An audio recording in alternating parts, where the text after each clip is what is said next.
پاکستان کی معیشت کے لیے بڑی خوشخبری، آئی ایم ایف نے $7 ارب قرض کی منظوری دی۔ I M F executive board نے $1 ارب 10 کروڑ کی پہلی قسط جاری کرنے کی بھی منظوری دی۔ پہلی قسط 30 ستمبر سے پہلے مل جائے گی۔ آئی ایم ایف سے پاکستان کو 3 سال میں $7 ارب ملیں گے۔ 2024 کے اختتام سے پہلے پاکستان کو قرضے کی دوسری قسط بھی جاری ہوگی۔ ماہرین معیشت کہتے ہیں I M F bailout package سے پاکستان پر بیرونی ادائیگیوں کا دباؤ ختم ہو گیا۔ $7 ارب کے لیے آئی ایم ایف اور پاکستان کے درمیان جولائی میں معاہدہ ہو گیا تھا۔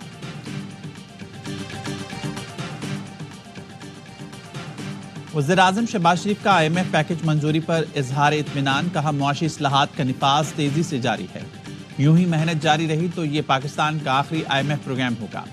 وزیراعظم نے پوری حکومتی معاشی ٹیم اور آرمی چیف کی کوششوں کو بھی سراہا۔ آئی ایم ایف پیکج میں معاونت کرنے والے دوست ممالک کا شکریہ۔ وزیراعظم نے بالخصوص سعودی عرب، چین اور متحدہ عرب امارات کا شکریہ ادا کیا۔ شہباز شریف کا کہنا تھا کاروباری سرگرمیوں، سرمایہ کاری میں اضافہ خوش آئند ہے، ترسیلات میں اضافے پر اوورسیز پاکستانی برادری کے شکر گزار ہیں۔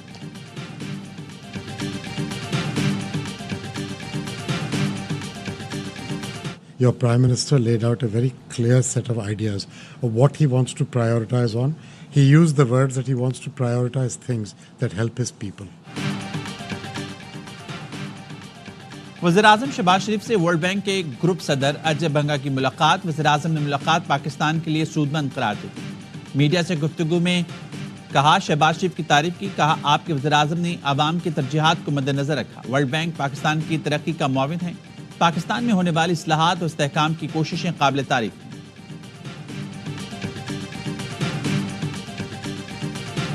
ہم نے ایک بڑی قیمت ادا کی ہے to be in a fund programme. Pakistan کو اس ٹریڈ مل سے اترنے کے لیے اب یہ طے کرنا چاہیے کہ یہ ایک ٹائم ہے، یہ ایک سپیس ہے۔ آئی ایم ایف آپ کو آئی سی یو کی ٹیبل پہ سے اٹھا کر سرجیکل ٹیبل پر لے آتا ہے۔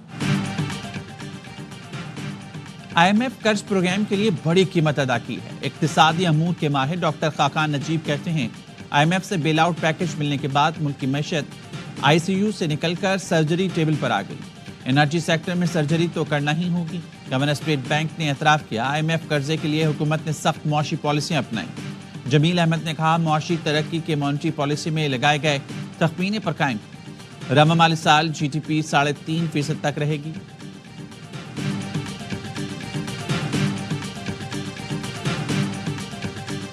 دنیا بھر کا جو انویسٹر ہے اس کو یہ کانفیڈنس آ جاتا ہے، 3 سال تک آئی ایم ایف بھی کہہ رہا ہے کہ ڈیفالٹ نہیں ہوں گے، تو اس کا مطلب ہے کہ وہ پھر پاکستان کے اندر انویسٹمنٹ بھی کانفیڈنس سے کر سکتا ہے۔ اور پرائم منسٹر نے جیسے کہا کہ بڑی کڑی شرطیں تھیں، لیکن انفارچونیٹلی جتنی بھی کڑواہٹ تھی وہ پرائم منسٹر صاحب نے سارے کے ساری پاکستان کے عوام پہ ڈال دی۔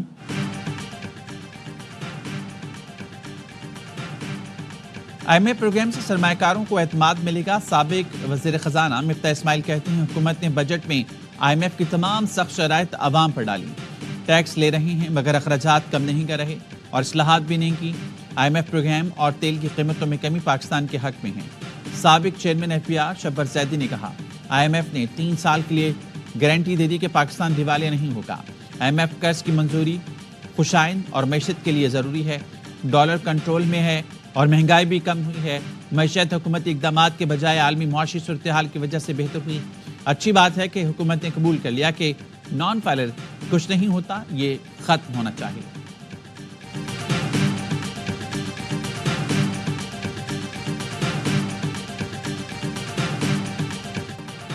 اسرائیل کو اس کے جرائم پر جواب دہ بنانا ہوگا۔ وزیراعظم شہباز شریف کا سلامتی کونسل میں مباحثے سے خطاب، کہا طاقت کے غیر قانونی استعمال کو کسی صورت برداشت نہ کیا جائے۔ جموں کشمیر کا مسئلہ حل نہ ہونے سے خطے کے امن کو خطرہ درپیش ہے۔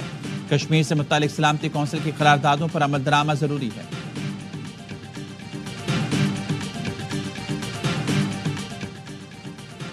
وزیراعظم کی نیو یارک میں سائیڈ لائن ملاقاتیں بھی جاری۔ بنگلہ دیش کے چیف ایڈوائزر ڈاکٹر محمد یونس سے ملاقات۔ ڈاکٹر یونس نے وزیراعظم اور وفد کا پرتپاک استقبال کیا، گلے ملے۔ بنگلہ دیش کی اقوام متحدہ کی رکنیت کے 50 سال مکمل ہونے کی تقریب میں شرکت، مختلف شعبوں میں تعاون کے فروغ پر اتفاق۔ وزیراعظم شہباز شریف اور سیکرٹری جنرل اقوام متحدہ انتونیو گوتریس کی بھی ملاقات ہوئی۔ انتونیو گوتریس نے عالمی امن میں پاکستان کے کردار کی تعریف کی۔ وزیراعظم کی کویت کے ولی عہد اور ترک صدر سے بھی ملاقاتیں، دو طرفہ علاقائی اور عالمی امور پر تعاون بڑھانے کا اعادہ۔